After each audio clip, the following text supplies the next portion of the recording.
Bonjour à tous et bienvenue dans un nouvel épisode de French Listen. Je suis Marine et aujourd'hui nous allons explorer ensemble un aspect vraiment passionnant de la langue française. Salut tout le monde, c'est Sébastien.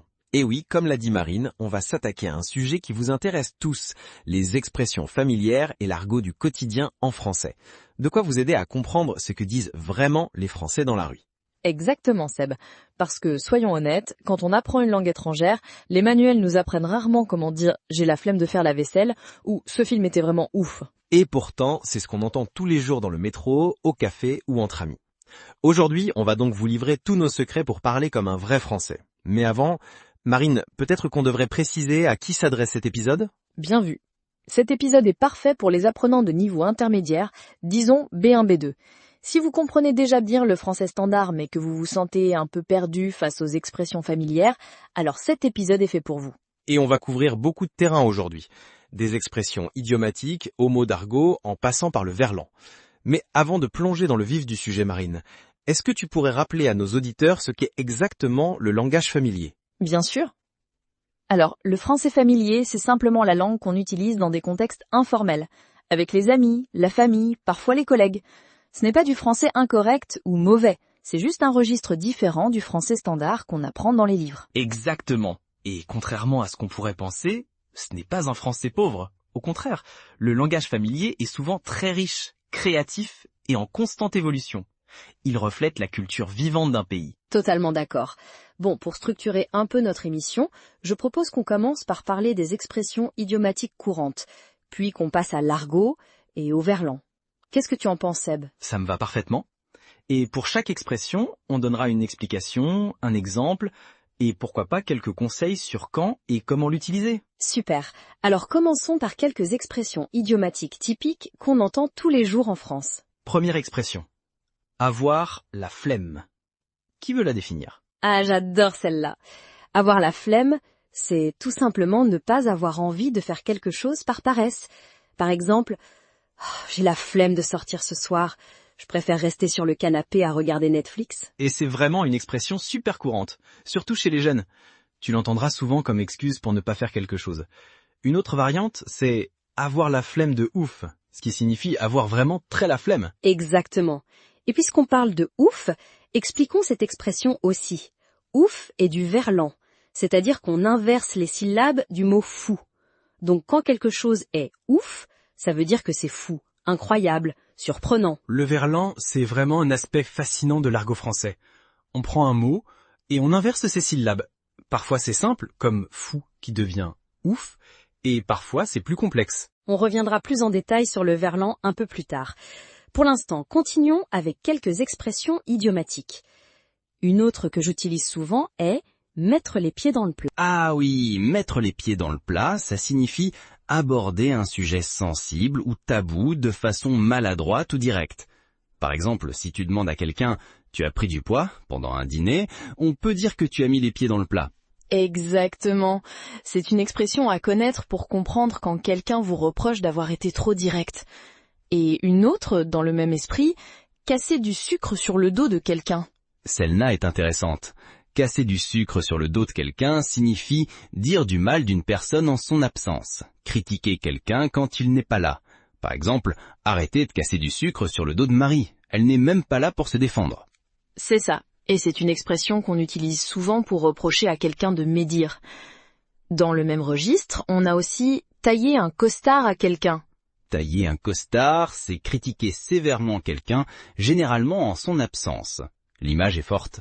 On lui fait un costume sur mesure, mais pas dans le bon sens du terme. Continuons avec une expression que j'adore, avoir un poil dans la main. Ah, celle-là est excellente. Avoir un poil dans la main signifie être très paresseux. L'idée derrière cette expression, c'est qu'on est tellement paresseux qu'on n'utilise jamais ses mains, au point qu'un poil a le temps d'y pousser. Et elle est souvent utilisée dans des phrases comme « ce n'est pas la peine de lui demander de t'aider à déménager, il a un poil dans la main ». Exactement. Maintenant, passons à une expression plus positive, avoir la pêche. Avoir la pêche, c'est être en pleine forme, avoir de l'énergie, être de bonne humeur. Par exemple, ce matin j'ai super bien dormi, j'ai vraiment la pêche. On peut aussi dire avoir la patate ou avoir la banane dans le même sens.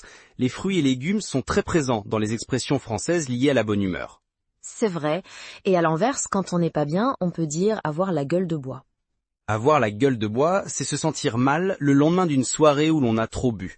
C'est l'équivalent du hangover en anglais. Par exemple, je ne peux pas venir au brunch, j'ai trop la gueule de bois après la fête d'hier. Une expression qu'on entend souvent aussi, c'est « il pleut des cordes ». Ça signifie qu'il pleut très fort, comme si des cordes tombaient du ciel. Les Anglais diraient « It's raining cats and dogs ». Nous, on préfère les cordes. Et dans le même esprit météorologique, on peut dire « il fait un froid de canard ». Effectivement, il fait un froid de canard signifie qu'il fait très froid. Pourquoi canard? Probablement parce que c'est la saison de la chasse au canard quand il commence à faire très froid. J'ai toujours pensé que c'était parce que les canards ont froid aux pattes quand ils sont dans l'eau glacée. C'est possible aussi. Les origines des expressions sont souvent multiples. Continuons avec « être au taquet ». Être au taquet, c'est être au maximum de ses capacités, être très motivé ou très occupé. Par exemple, cette semaine au boulot, je suis au taquet, j'ai tellement de projets à finir. C'est une expression vraiment courante dans le monde du travail. Une autre que j'aime bien, ne pas avoir inventé l'eau chaude. Ah oui, il n'a pas inventé l'eau chaude signifie qu'une personne n'est pas très intelligente ou pas très maligne. C'est une façon polie de dire que quelqu'un est un peu bête. Et on a aussi « il n'a pas inventé le fil à couper le beurre » qui a exactement le même sens. Une dernière avant de passer à l'argot. Avoir le coup de foudre.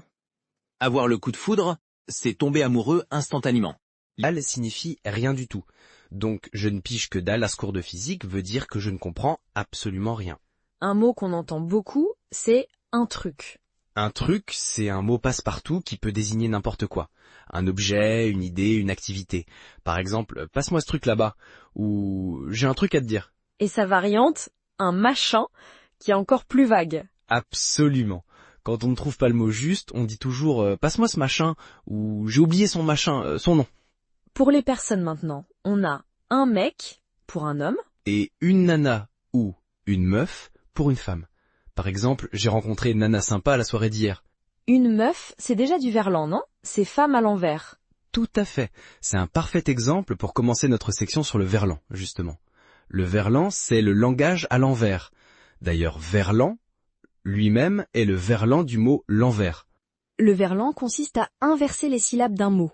Parfois c'est simple, parfois il y a quelques modifications supplémentaires pour que ce soit plus facile à prononcer.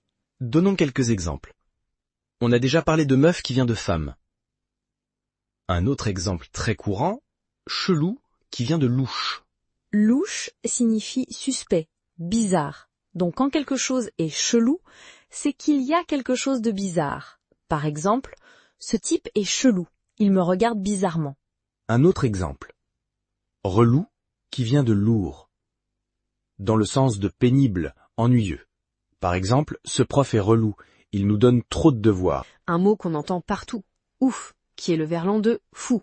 Quand quelque chose est ouf, c'est que c'est fou, dingue, incroyable. Par exemple, ce concert était ouf, signifie que le concert était incroyablement bon.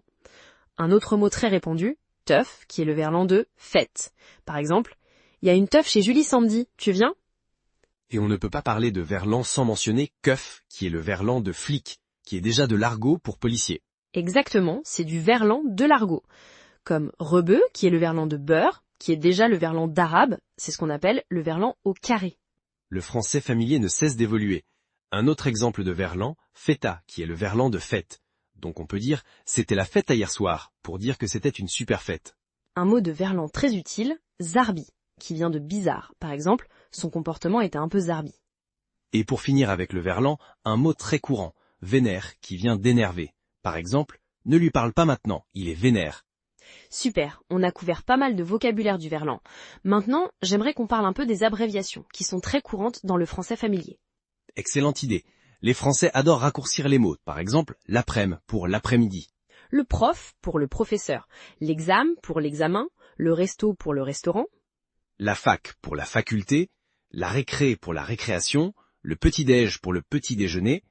Et n'oublions pas la télé pour la télévision, l'info pour l'information, et bien sûr le ciné pour le cinéma. Ces abréviations sont tellement entrées dans le langage courant qu'elles ne sont même plus considérées comme de l'argot, mais plutôt comme du français standard. C'est vrai.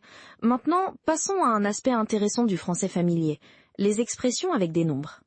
Ah oui, par exemple, mettre les bouts ou mettre les voiles, qui signifie partir, s'en aller. Ou encore se faire la malle ou se tirer, qui ont le même sens. Pour dire qu'on est très content, on peut dire être aux anges. Et pour dire qu'on est furieux, on peut dire voir rouge ou être en pétard. Quand quelqu'un est très doué dans un domaine, on dit qu'il est calé ou qu'il assure. Et pour dire qu'on n'a pas d'argent, on peut dire être fauché ou être à sec. Maintenant, parlons un peu des expressions avec des animaux. Il y en a beaucoup en français. Oui, par exemple, avoir une faim de loup signifie avoir très faim. Être têtu comme une mule veut dire être très obstiné. Avoir une mémoire d'éléphant signifie avoir une très bonne mémoire. Et être doux comme un agneau veut dire être très gentil et docile. Maintenant, j'aimerais qu'on parle un peu des jurons et des gros mots. C'est un sujet délicat, mais c'est important de les connaître pour comprendre ce qu'on entend dans la rue ou dans les films. Tu as raison, mais soyons clairs d'emblée. Nous allons les mentionner pour votre culture générale, mais nous vous déconseillons vivement de les utiliser, surtout si vous n'êtes pas parfaitement sûr du contexte. Absolument. Les jurons peuvent être très offensants s'ils sont mal utilisés. Le plus connu est sans doute « merde », qui est l'équivalent de « shit » en anglais. On l'utilise aussi pour souhaiter bonne chance, comme break a leg en anglais. Avant un examen ou un spectacle, on peut dire merde à quelqu'un pour lui souhaiter bonne chance. Un autre juron très courant est « putain », qui peut exprimer la surprise, la colère, la joie, pratiquement n'importe quelle émotion forte. C'est vrai, surtout dans le sud de la France. Mais attention, ce mot peut être très offensant s'il est mal utilisé, car il désigne aussi une prostituée. Dans le même registre, on a bordel, qui exprime souvent la frustration ou la surprise. Et il y a beaucoup d'expressions construites avec ces mots, comme c'est un bordel pas possible, pour dire que c'est très désorganisé. N'oublions pas non plus les interjections comme zut ou flûte, qui sont des versions polies de jurons plus vulgaires. Ou encore saperlipopette, qui est une expression désuète mais toujours amusante, équivalente à darn it en anglais. Maintenant, j'aimerais qu'on parle un peu des expressions avec des parties du corps. Il y en a beaucoup en français. Oui, par exemple, ne pas avoir froid aux yeux signifie être courageux, ne pas avoir peur. Coûter les yeux de la tête veut dire être très cher. Avoir le cœur sur la main signifie être très généreux.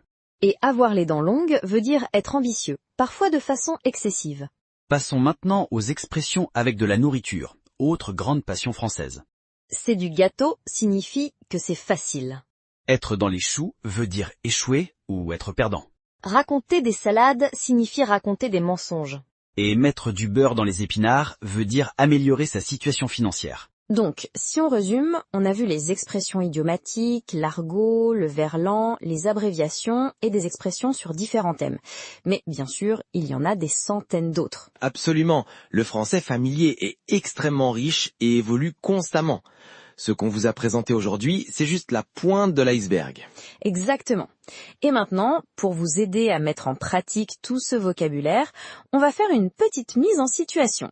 Sébastien et moi allons avoir une conversation en utilisant beaucoup de mots familiers qu'on vient d'expliquer. Bonne idée, allons-y. Salut Marine, ça va? Moi, je suis crevé. J'ai bossé comme un dingue toute la journée. Salut Seb, moi ça va, j'ai la pêche aujourd'hui. Désolée pour toi. Tu as prévu un truc ce soir ou t'as la flemme de sortir? En fait, il y a une teuf chez Julie, mais je ne sais pas si j'irai. Son coloc est un peu chelou, je le trouve relou. Oh, arrête de casser du sucre sur son dos. Il est sympa, juste un peu zarbi parfois. Allez, viens, ça sera ouf. Si t'as pas de bagnole, je peux te prendre. Non, ma caisse marche, c'est bon. J'ai claqué pas mal de thunes pour la faire réparer la semaine dernière. Bon, allez, je vais me préparer alors. À tout à l'heure. Super. N'oublie pas d'apporter un truc à boire. À toutes. Vous avez vu? On a utilisé beaucoup de mots et d'expressions qu'on vous a expliqués. Crever, bosser, un truc, avoir la flemme et bien d'autres. C'est comme ça que les Français parlent entre amis. Et maintenant, passons à quelques conseils pratiques pour vous aider à vous souvenir de toutes ces expressions et à les utiliser correctement. Premier conseil, écoutez des podcasts français ou regardez des films français sans sous-titres. C'est la meilleure façon de vous habituer au français tel qu'il est réellement parlé. Deuxième conseil, n'hésitez pas à demander aux Français ce que signifie une expression que vous ne comprenez pas. La plupart seront ravis de vous l'expliquer. Troisième conseil, faites attention au contexte. Certaines expressions peuvent être amusantes entre amis, mais déplacées dans un cadre professionnel. 4e conseil, commencez par utiliser les expressions les plus courantes et les moins susceptibles d'être mal interprétées, comme avoir la flemme ou c'est cool. Et enfin, n'oubliez pas que le français familier évolue très vite. Une expression à la mode aujourd'hui peut être complètement dépassée dans quelques années. C'est tellement vrai. Par exemple, dire c'est batte pour dire que c'est bien était très à la mode dans les années 60-70. Mais si vous l'utilisez aujourd'hui, vous allez juste avoir l'air vintage. Exactement. Alors gardez l'oreille ouverte et ne soyez pas surpris si vous entendez de nouvelles expressions qui n'ont été mentionnées nulle part. Il y a aussi des expressions qui varient selon les régions. Par exemple, en Belgique, on dit une fois à la fin des phrases. Et au Québec, il y a tout un vocabulaire spécifique. C'est vrai ? Au Québec, une voiture s'appelle un char, un ami c'est un chum, et il y a de nombreux sacres comme expressions typiques, comme tabarnak ou calice. Sans oublier qu'en Suisse, on dit 70 au lieu de 70 et 90 au lieu de 90. La francophonie est vraiment riche et diverse. Mais pour aujourd'hui, on s'est concentré sur le français familier de France. Exactement. Et pour conclure cet épisode, j'aimerais rappeler que connaître le français familier ne signifie pas que vous devez l'utiliser tout le temps. C'est important de savoir quand l'utiliser et avec qui. Absolument. Dans un entretien d'embauche ou avec votre professeur, mieux vaut s'en tenir au français standard. Mais avec des amis ou dans un bar, le français familier vous aidera à vous intégrer et à paraître plus naturel. Et surtout, n'ayez pas peur de faire des erreurs. Les francophones apprécient généralement l'effort et trouvent même souvent charmant quand un étranger utilise des expressions typiquement françaises. Le plus important, c'est de pratiquer et de s'amuser. La langue est un outil de communication, pas un examen. Exactement. Bon, je pense qu'il est temps de conclure cet épisode. Qu'est-ce que tu en penses, Seb ? Oui, on a couvert beaucoup de terrain aujourd'hui. J'espère que nos auditeurs ont appris plein de nouvelles expressions qu'ils pourront utiliser lors de leur prochain voyage en France ou dans un pays francophone. Et n'oubliez pas de vous abonner à notre podcast French Listen pour ne manquer aucun épisode. La semaine prochaine, on parlera des faux amis en français et en anglais. Et n'hésitez pas à nous laisser un commentaire avec vos expressions préférées ou vos questions sur le français familier. C'était Marine Et Sébastien pour French Listen. À la semaine prochaine. À plus! Comme on dit en français familier, à la revoyure.